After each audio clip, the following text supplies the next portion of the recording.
bucklers, or really, really small shields. What were they used for? And on top of that, why would you want to use them? And they've been given short shrift, disrespect in so many role-playing games and video games. Because seriously, who uses a buckler in RPGs? Think of video games, right?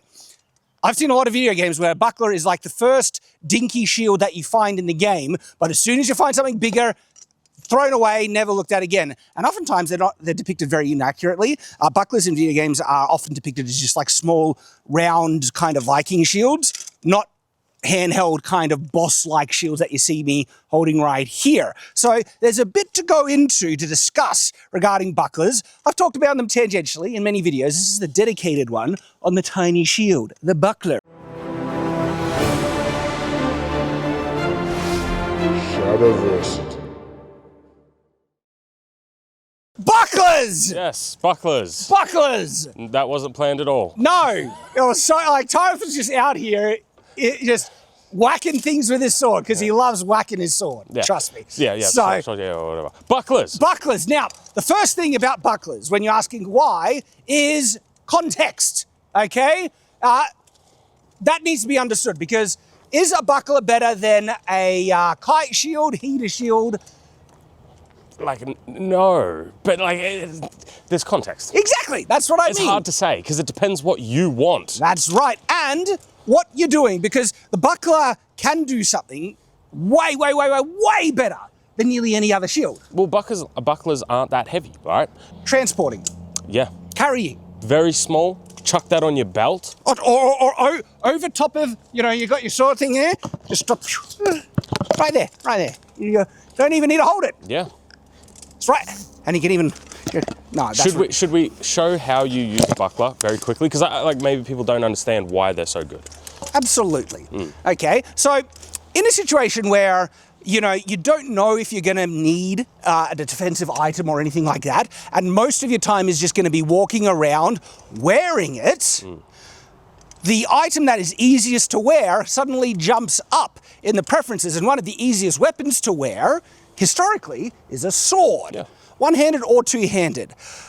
Thing is though, right, is this goes into the discussion of like dual wielding and so many other topics, okay? Because if you want to use a one-handed swords are more convenient to wear.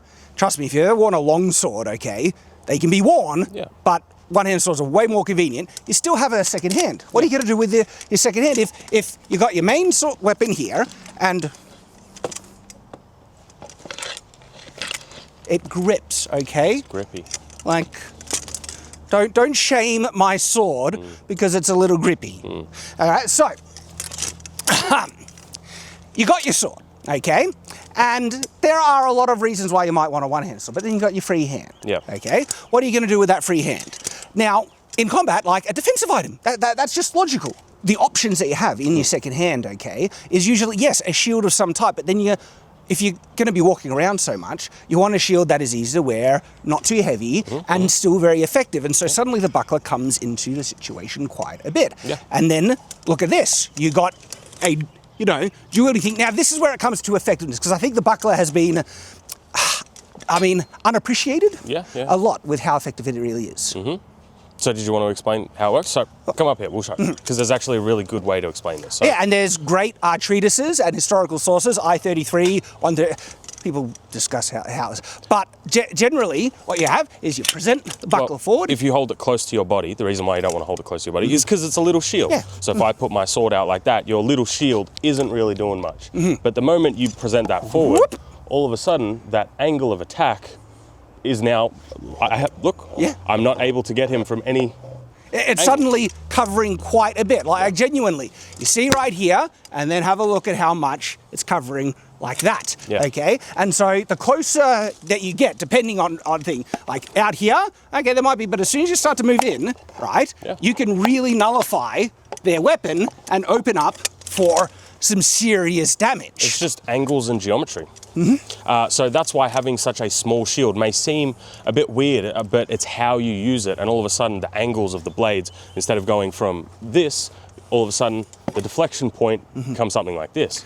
So you get quite a good amount of coverage. Also, there's a lot of stuff where you can protect your hand a lot more. Yeah. Not the best shield to defend against arrow fire. I would say it's a good personal shield, Yeah. right? Yeah, absolutely. And then there are other ways that you can, like, it is so, because it's light, it's very maneuverable, okay? It's far more maneuverable than a shield that's kind of strapped to the forearm. You have angle and options, and you can absolutely hit back the thing. But one of the things that I love about the buckler is nullifying opponent's weapons. So if you're going in, you can just push it aside and go in and hit and do some really good damage, right? This thing is great for that, and it's so maneuverable that you can push and knock, aim it towards your opponent's weapon really effectively.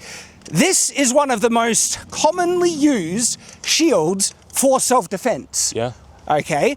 And I think they are not given enough credit in role-playing games and things like that. Yeah, you don't really see them in a lot of pop culture. Yeah, I don't think rule sets give enough justification for people to want to use them. I think the reason why is because if I'm just talking about video games right now, I think the reason why is that they're harder to animate. There's more nuance to them. They're not like... They could be great animations. Yeah, but like, it's not like if you're playing like Elden Ring, for example, right?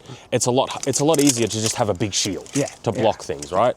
So I understand why there isn't that much in pop culture of them. What would be some kind of rules that we could suggest that would encourage or justify the buckler more in video games and tabletop role-playing games? Because shields are pretty flat items. They usually just give a flat armor bonus. And, okay, yeah, bigger shield, bigger armor bonus, okay? And that's kind of it. Where if they added some more dynamic statistics to the shields, like parrying capacity, okay, disarming.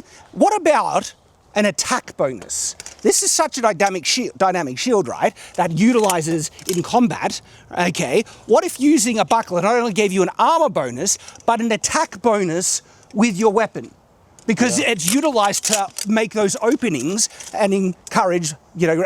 It is very much a dexterity type armament. Like, I reckon that could really do it. If I was a player and I had like either a rapier or an arming sword and everything, and I knew I could get a +1 or +2 attack bonus, as well as an armor bonus with a buckler, hell yeah would I consider that. Like, using that genuinely as a character, just on a statistical level. Yeah. Was there anything else you wanted to add? Because, I mean, like, there isn't too much here, right? Yeah, it's a simple thing to cover, but it's also overlooked. The buckler was really, really prominent, okay? Because think about that. Not, you know, I mean, they did appear on battlefields, we should mention.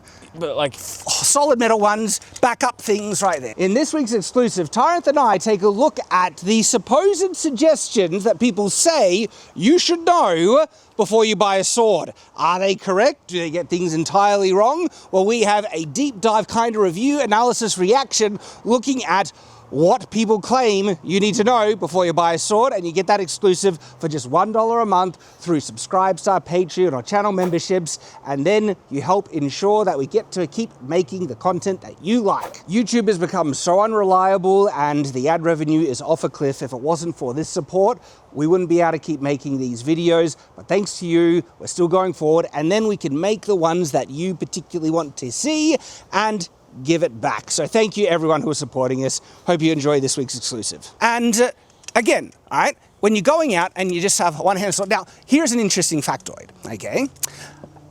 So I have a dedicated video talking about sword regulations in medieval periods. It was never a cut and fast, like, blanket, peasants aren't allowed to use swords, okay?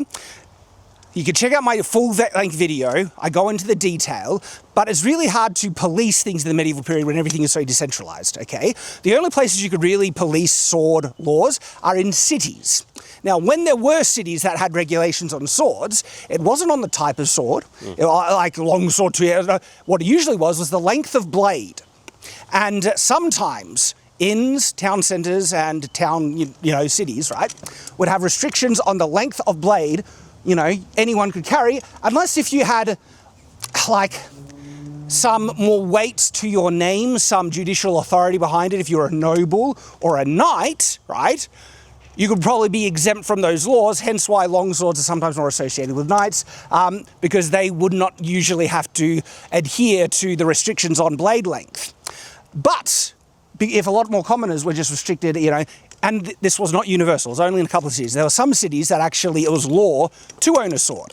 But in those cities where it was restricted to shorter blades, right, one-handed, okay, you're one-hand sword, you have a free hand. Yeah. What are you going to use? Bucklers were really, really popular because they're so effective. Remember, a shield is a really good way to mitigate someone else's reach. Oh, so if somebody massively. has a longer weapon than you, and you have, say, an arming sword, you're at a reach disadvantage. But if you have a buckler, it will mitigate that. Exactly. There Or are just, some... or just a regular shield as well. Yeah. Both. And I mean, the other way to try and utilize bucklers in role-playing games is actually try and... What do you feel about encumbrance statistics? Oh, like weights. Yeah, weights.